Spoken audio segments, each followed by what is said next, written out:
اليوم اجاني خلوت عندي عرس.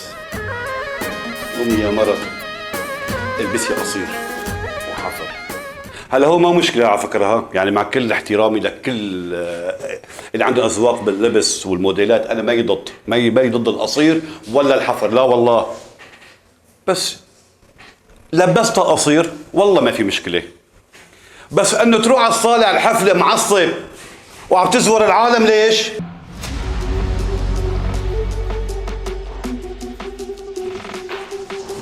يعني واحد خفت نظره على المرأة، وين المشكلة؟ لا عم تزوره، يعني انت ملبسه قصير ما في مشكلة والله ما في مشكلة، لا عم تزوره ليش؟